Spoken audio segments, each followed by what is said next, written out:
अस्सलाम वालेकुम नाज़रीन, ये है उर्दू पॉइंट और मैं हूं उमर खताब। प्रोग्राम में सबसे पहले बात करेंगे, वफाकी वज़ीर ने आज अपना ओहदा छोड़ दिया है, इस्तीफ़ा दे दिया है। वफाकी वज़ीर साइंस एंड टेक्नोलॉजी और पाकिस्तान तहरीक इंसाफ PTI के रहनुमा आज़म सवाती ने अपने ओहदे से इस्तीफ़ा दे दिया है। वफाकी वज़ीर ने वज़ीर आज़म इमरान खान से मुलाकात की और अपना इस्तीफ़ा पेश किया, जिसे कबूल कर लिया गया है। मुलाकात के दौरान आज़म सवाती ने कहा कि मौजूदा हालात में अपना काम जारी नहीं रख सकता, लिहाजा अपनी अखलाकी जिम्मेदारी पूरी करते हुए अपने ओहदे से इस्तीफ़ा दे रहा हूँ। अब मैं अपने खिलाफ दायर केस को बगैर किसी ओहदे या इख्तियार के लड़ूंगा, फेस करूंगा। ख्याल रहे कि गुज़श्ता दिनों सीनियर सहाफ़ियों को इंटरव्यू में वज़ीर आज़म इमरान खान ने कहा था कि मेरा कोई वज़ीर कोई गलत काम करता है तो मैं चाहता हूं कि वो ज़ाहिर हो। साथ ही उन्होंने ये अंदिया दिया था कि कारकर्दगी पर पूरा ना उतरने वाले वज़ीरों को तब्दील कर सकते हैं। दूसरी जानिब तर्जुमान वज़ीर आज़म के मुताबिक आज़म सवाती ने अपने खिलाफ जारी केस में फैसला आने तक वजारत रखने से माजरत की है। याद रहे कि आज़म सवाती के खिलाफ इंस्पेक्टर जनरल IG इस्लामाबाद के तबादले से मुतालिक सुप्रीम कोर्ट में केस ज़ेर समाअत है। आज़म सवाती का मामला असल में था क्या? ख्याल रहे कि अक्टूबर में इस्लामाबाद में वफाकी वज़ीर साइंस एंड टेक्नोलॉजी आज़म सवाती के फार्म हाउस में दाखिल होने और उनके गार्ड्स को तशद्दुद का निशाना बनाने के इल्ज़ाम में 2 ख़वातीन समेत 5 अफराद को गिरफ्तार कर लिया गया था, जिसके बाद ये मामला सामने आया था। इसी हवाले से ये खबर सामने आई थी कि वज़ीर आज़म इमरान खान सवाती का फ़ोन ना उठाने पर IG इस्लामाबाद का मुबैना तौर पर तबादला किया गया, जिस पर सुप्रीम कोर्ट ने 29 अक्टूबर को नोटिस लेते हुए IG के तबादले का नोटिफिकेशन मुअत्तल कर दिया था। मामले का नोटिस लेते हुए चीफ जस्टिस ने रिमार्क्स दिए थे कि सुना है कि किसी वजीर के कहने पर IG इस्लामाबाद को हटाया गया। उन्होंने कहा था कि कानून की हुक्मरानी कायम रहेगी, हम किसी सेनेटर, वजीर और उसके बेटे की वजह से इदारों को कमज़ोर नहीं होने देंगे। इसके बाद सुप्रीम कोर्ट ने समाअत के दौरान मामले की बाकायदा तहकीकात के लिए GIT बनाने का हुक्म दिया था। दूसरी जानिब इस्लामाबाद नेशनल प्रेस क्लब में मुतासरा ख़ानदान ने प्रेस कॉन्फ्रेंस करते हुए कहा था कि वज़ीर आज़म इमरान खान से लेकर नीचे तक सब इस वाक़े में मुलव्वस हैं। हम IG को सलाम पेश करते हैं जिन्होंने दहशतगर्दी का मुकदमा दर्ज करने से इनकार किया, जबकि चीफ जस्टिस हाकिम निसार का शुक्रिया कि उन्होंने नोटिस लिया। इसके बाद ऐसी खबरें सामने आई थी कि मुतासरा ख़ानदान और वफाकी वज़ीर के दरमियान सुलह हो गई है और इसके बाद 29 नवंबर को अदालती हुक्म पर बनाई गई JIT रिपोर्ट को अदालत में पेश किया गया था, जिसमें आज़म सवाती को कसूरवार ठहराया था और लिखा था कि आज़म सवाती ने गलत बयानी करते हुए इख्तियारात का गलत इस्तेमाल किया, जबकि एक वफाकी वज़ीर को खसूसी प्रोटोकॉल दिया गया। इस JIT रिपोर्ट पर अदालत ने आज़म सवाती को जवाब दाखिल कराने का कहा था, जिस पर 5 दिसंबर को आज़म सवाती ने अदालत में जवाब जमा कराया था। अपने जवाब में आज़म सवाती ने कहा था कि मैंने कानून की तालीम हासिल कर रखी है, इसलिए मैं कानून की खिलाफ वर्जी का सोच भी नहीं सकता। नियाज मोहम्मद ख़ानदान को कोई नुकसान नहीं पहुंचाया और अपने ओहदे का गलत इस्तेमाल नहीं किया, जबकि इस हवाले से JIT का इल्ज़ाम गलत है और मैंने पुलिस की हिदायत पर भी अमल किया है। PTI रहनुमा ने कहा था कि मुझे पता चला है कि खातून को गिरफ्तार किया गया तो उसी वक्त अपने बेटे से कहा कि उस मामले में राजीनामा किया जाए, तहम ये मामला राजीनामे पर ख़त्म हो चुका है। आज़म सवाती ने बयान दिया था कि JIT की उनसे मुतालिक राय दुरुस्त नहीं है, जिनके मुदरजात हतमी हैसियत नहीं रखते और उन्हें अदालत में साबित करने की ज़रूरत है। तहम 5 दिसंबर की ही समाअत में चीफ जस्टिस मियां हाकिम निसार ने रिमार्क्स दिए थे कि आज़म सवाती के खिलाफ आर्टिकल 62(1)(f) के तहत ट्रायल हो सकता है और सुप्रीम कोर्ट 62(1)(f) पर शहादतें रिकॉर्ड करने की मजाज है। दूसरी तरफ बात करेंगे वज़ीर आज़म इमरान खान की। उन्होंने कहा कि खुशी है कि आज अमेरिका पाकिस्तान का मौक़िफ़ तस्लीम कर रहा है। वफाकी काबीना के इजलास के दौरान खिताब करते हुए वज़ीर आज़म ने कहा कि शुक्र है कि आज आलमी इक़वाम में अमन के क़याम के सिलसिले में पाकिस्तान के किरदार पर बात हो रही है। पाकिस्तान 15 साल से आलमी ताकतों को ये बावर करवा रहा है कि अफ़गान तनाज़े का हल ताकत के इस्तेमाल से मुमकिन नहीं है, सिर्फ मुज़ाकरात से ही इसको हल किया जा सकता है। पाकिस्तान इसमें अहम किरदार अदा कर सकता है। पाकिस्तान अफगानिस्तान में अमन के लिए अपना भरपूर किरदार अदा कर रहा है, करता रहा है और करता रहेगा और इस बात को अमेरिका के खुसूसी नुमाइंदा बराए अफगानिस्तान ज़ल्मे खलीलज़ाद की क़यादत में इस्लामाबाद आने वाले वफ़द ने भी तस्लीम किया है। इस्लामाबाद पहुंचा, उन्होंने इस बात को तस्लीम किया। वज़ीर आज़म ने बताया कि ज़ल्मे खलीलज़ाद अमरीकी सदर डोनाल्ड ट्रंप के कहने पर पाकिस्तान आए और उन्होंने पाकिस्तान तहरीक इंसाफ के मौक़िफ़ की भी तायद की है। उन्होंने बताया कि अमेरिका चाहता है कि पाकिस्तान अफगान तालिबान को मुज़ाकरात की मेज़ पर लाने के लिए अपना असरो रसूख इस्तेमाल करे, पाकिस्तान अपना किरदार अदा करे। यमन जंग से मुतालिक बात करते हुए उन्होंने कहा कि पाकिस्तान ने इस तनाज़े के बारे में ईरान और सऊदी अरब से बातचीत भी की है। करतारपुर राहदारी के हवाले से भी उन्होंने बात की और कहा कि इस राहदारी को खोलने से मुतालिक मामले को सियासी रंग दिया जा रहा है। वज़ीर आज़म ने कहा कि यह मामला तकरीब हल बर्दारी के बाद शुरू हुआ था, जबकि तहरीक इंसाफ की हुकूमत चाहती है कि तमाम मज़ाहब, इबादत और ज़ियारत से मुतालिक सहूलियात फराहम की जाएँ। पाकिस्तान की इक़्तिसादी सूरत-ए-हाल पर बात करते हुए वज़ीर आज़म ने कहा कि वज़ारत ख़ज़ाना बहुत मुश्किल हालात में काम कर रही है। मुखालफीन कह रहे हैं कि मुल्क के माशी हालात खराबी की जानिब जा रहे हैं, लेकिन हकीकत यह है कि पाकिस्तान में बैरूनी सरमायाकारी भी आ रही है। इमरान खान ने बताया कि गाड़ियां बनाने वाली जापानी कंपनी सुजुकी कंपनी ने पाकिस्तान में 45 करोड़ डॉलर और मारूफ सॉफ्ट ड्रिंक कंपनी पेप्सी ने 40 करोड़ डॉलर की सरमायाकारी का फैसला किया है। पाकिस्तान को इससे फ़ायदा होगा, मईशत बेहतर होगी।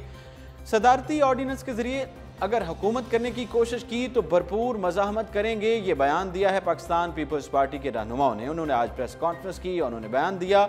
इस्लामाबाद पाकिस्तान पीपल्स पार्टी की रहनुमा शेरी रहमान ने पाकिस्तान तहरीक इंसाफ की हुकूमत पर तनकीद करते हुए कहा है कि माजी में देखा था कि अपोजिशन जमातें पार्लिमान को अखाड़ा बनाकर रखती हैं।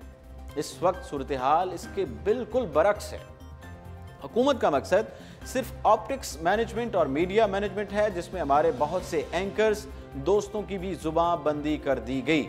ऐवान में पार्लिमानी कमेटियों के जरिए काम की बजाय सदारती ऑर्डिनेंस लाने की बातें की जा रही हैं। हर किस्म की कानून साजी सिर्फ पार्लिमान के जरिए होगी। अगर ज़बरदस्ती कानून साजी करने की कोशिश की गई तो हम सेनेट और कौमी असम्बली में अपना भरपूर रद्द अमल देंगे, मुखालफत करेंगे। उन्होंने कहा कि मुल्क इक्तिसादी बुरान से गुजर रहा है और ऐसे वक्त में हुकूमत की काबीना में ही खलीज और दरारें सामने आ रही हैं, जबकि हुकूमत इतने दिनों में मिनी बिल के अलावा कोई कानून साजी नहीं कर सकी है।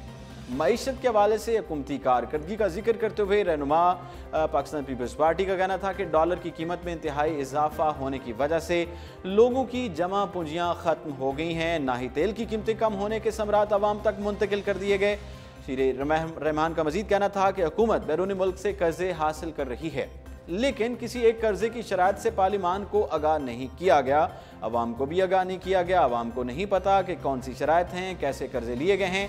VIP कल्चर पर तनकीद का निशाना बनाते हुए उन्होंने कहा कि आज खुद प्राइवेट जहाज़ों में गैर मुल्की दौरे करते हैं। आलमी मालियाती फ़ंड IM से कर्ज अपने लेने जा रहे हैं या नहीं, हमें कुछ नहीं बताया जा रहा है। कभी कहते हैं कि हम कर्जा लेंगे, कभी कहते हैं कि हमें कर्जा लेने की ज़रूरत नहीं है, हमें जल्दी नहीं है, ऐसा कहना है वज़ारत ख़ज़ाना का। और कभी ये भी खबरें गर्दिश करती हैं कि जो विफाकी वज़ीर ख़ज़ाना हैं वो इस्तीफ़ा दे रहे हैं, लेकिन हकीकत क्या है अवाम को नहीं पता, हमें भी नहीं पता, हमें आगाह नहीं किया गया। हुकूमत सदारती नफाज करना चाहती है। खित्ते के हालात मद्देनज़र रखते हुए मुल्क को बहरानी कैफियत से निकालने की बजाय हुकूमत आमराना तर्ज अमल इख्तियार करना चाहती है। प्रेस कॉन्फ्रेंस से खिताब करते हुए PP रहनुमा नैयर बुखारी का कहना था कि आइन के तहत वज़ीर आज़म के पास ये इख्तियार नहीं है कि वो सदारती ऑर्डिनेंस की तजवीज़ पेश करे। माजी में 3 आमिर सदारती ऑर्डिनेंस के जरिए हुकूमत करते रहे, लेकिन आज पार्लियामेंट मजबूत है और अवाम के मुंतखब नुमाइंदे मौजूद हैं। अगर ऑर्डिनेंस के जरिए हुकूमत करने की कोशिश की गई तो हम भरपूर मज़ाहमत करेंगे और उसकी मुखालफत भी करेंगे और आवाज़ भी उठाएंगे। पाकिस्तान पीपल्स पार्टी रहनुमा ने कहा कि वज़ीर आज़म इमरान खान ने अपने खिताब में कहा कि मुझे TV से मालूम हुआ कि डॉलर की कीमत गिर गई है, जबकि वज़ीर ख़ज़ाना असद उमर ने अपने बयान में कहा कि स्टेट बैंक के मॉनिटरिंग बोर्ड ने इस हवाले से उन्हें और आगाह किया, जिस पर उन्होंने वज़ीर आज़म को इस बारे में बताया। अब हकीकत क्या है कि वज़ीर आज़म झूठ बोल रहे हैं या वज़ीर ख़ज़ाना झूठ बोल रहा है, इसका किसी को कुछ पता नहीं है और कन्फ्यूजन है। PP रहनुमा ने मजीद कहा कि सूरत हाल के मुताबिक वज़ीर आज़म या वज़ीर ख़ज़ाना में से कोई एक गलत बयानी से काम ले रहा है, जिस पर इन पर आइन के आर्टिकल 62(1)(f) का नफाज होता है और इसके तहत दोनों में से किसी एक को ओहदा छोड़ना पड़ेगा। पाकिस्तान में आगे अब नाजुक वक्त नहीं या फिर नाजुक से भी बदतर है, ऐसा कहना है पाक आर्मी के तर्जमान मेजर जनरल आसिफ गफूर का। उन्होंने कहा कि हमेशा किया जाता रहा है कि पाकिस्तान नाजुक दौर से गुजर रहा है, लेकिन अब नाजुक दौर से चलते हुए हम आगे की जानिब आ गए हैं। अब या तो आगे नाजुक वक्त नहीं है या फिर नाजुक से भी ज़्यादा बदतर वक्त आने वाला है। पाक शोबा ताल्लुकात आमा ISPR के director general DG major general Asif Ghafoor का कहना था कि मैं पाकिस्तान सिक्योरिटी की सूरत-ए-हाल पर बात करना चाहता हूँ। भारत की जानिब से रवां साल बहुत तेजी के साथ सीज फायर की खिलाफ वर्जी की जा रही है, जिनमें आम शहरियों की तादाद ज्यादा है। भारतीय फौज की जानिब से आम शहरियों को खसूसी तौर पर निशाना बनाया जाता है। तां पाकिस्तान ऐसी जवाबी कार्रवाई नहीं करता जिसमें आम शहरियों का कत्ले आम हो। खैबर पख्तूनख्वा में दहशतगर्दी की सूरत-हाल पर बात करते हुए उन्होंने बताया कि 2013 में वहां एक माह में 6 से 7 दहशतगर्द हमले हो जाते थे। तब अब ये सूरत-हाल पहले से बेहतर है, आपके सामने है। बलूचिस्तान में दहशतगर्दी से मुतालिक बात करते हुए उन्होंने बताया कि सूबे में दहशतगर्दी के वाक़यात में तेजी से कमी आई है और अवाम के सामने है। DG ISPR ने बताया कि बलूचिस्तान की सबसे अच्छी बात यह है कि वहाँ फरारियों ने जो वहाँ के फरारी थे उन्होंने हथियार डाले हैं और गुज़श्ता 3 सालों में 2000 से ज़ायद फरारी कौमी धारे में शामिल हुए हैं। मेजर जनरल आसिफ गफूर ने कराची के हवाले से भी बताया कि गुज़श्ता चंद सालों में शहर कायद में सिक्योरिटी की सूरत-हाल में बहुत तेज़ी से बेहतरी आई है, वहाँ पर अमन की सूरत-हाल हुई है और उन्होंने बताया कि कराची में दहशतगर्दी में 99% कमी आई है, जिसमें सिंध रेंजर्स, सिंध पुलिस और दीगर सिक्योरिटी इदारों ने अहम किरदार अदा किया है और उनको सलाम पेश करते हैं। ऑपरेशन रद्दुल फसाद के बारे में भी उन्होंने लब कुशाई की और बताया कि अब तक इसमें 44 ऑपरेशन हुए हैं, जबकि 42,000 से ज़ायद सर्च ऑपरेशन हुए। DG ISPR का कहना था कि अफवाज पाकिस्तान ने हुकूमत के साथ मिलकर तामीराती मंसूबों पर काम किया है और इन मंसूबों को सहाफ़ियों ने साबका कबायली इजला और बलोचिस्तान में देखा है। खैबर पख्तूनख्वा और साबिक कबायली इजला में चेक पोस्ट के हवाले से कहा कि इस इलाके में अब पहले के मुकाबले में बहुत कम चेक पोस्ट रह गई हैं। मजीद कहा कि जिस दिन फौज को ऐसा महसूस होगा कि यहाँ एक चेक पोस्ट की भी ज़रूरत नहीं है तो ये हटा दी जाएंगी, लेकिन इनका इस इलाके में चेक पोस्ट इसलिए मौजूद हैं क्योंकि अफगानिस्तान से पाकिस्तान में बहुत खतरात हैं। अमन की सूरत-हाल को खतरा है, इसलिए चेक पोस्ट बनाई गई है। लापता अफराद के बारे में भी उन्होंने बात की। DG ISPR ने बताया कि इब्तदा में PTM की जानिब से एक फहरिस्त आई है जो तकरीबन 7,000 है। लापता अफराद कमीशन और अदालतें रोजाना की बुनियाद पर उनकी समाअत कर रही है, जिनमें 4,000 केसेस हल हो चुके हैं और जिनमें से हल नहीं हुए उनमें से 2,000 केस कमीशन के पास मौजूद हैं। DG ISPR का मजीद कहना था कि पश्तून तहफ़्फ़ुज़ मूवमेंट किस तरह चल रही है इसके बारे में किसी दिन बताया जाएगा। PTM इस जानिब जा रही है जहां ऐसी हद अबूर हो जाएगी जिसके बाद रियासत को अपनी ताकत को इस्तेमाल करना पड़ जाएगा। पाक फौज में एहतसाब के बारे में बताया कि ये मुनज़्ज़म इदारा है जिसमें एहतसाब के लिए एक लेफ्टिनेंट जनरल देख रहा है, जिसके हमरा मेजर जनरल्स भी होते हैं जो ये देख रहे हैं कि इस इदारे में कहाँ क्या कोताही होती है। उन्होंने बताया कि गुज़श्ता 2 साल में 400 से ज़ायद फौजी अफसरान को एहतसाब के तहत ही सजाएं दी गईं, जिनमें से सर्विस की मौतली और जेल भी शामिल है। पाक फौज के तर्जुमान ने मजीद कहा कि हमेशा कहा जाता रहा है कि पाकिस्तान नाजुक दौर से गुजर रहा है, लेकिन अब नाजुक दौर से चलते हुए हम आगे की जानिब आ गए हैं और हम पाकिस्तान को एक एक ईंट लगाकर दोबारा बना रहे हैं, जहां कानून की बालादस्ती चाहते हैं और चाहते हैं कि ऐसी रियासत बनाई जाए जहां कोई भी इदारा रियासत से बढ़कर ना हो। एक सवाल के जवाब में उन्होंने बयान दिया कि पाकिस्तान हमेशा कहता रहा है कि अफगान तनाज़े कभी ताकत से नहीं जीती जा सकती है।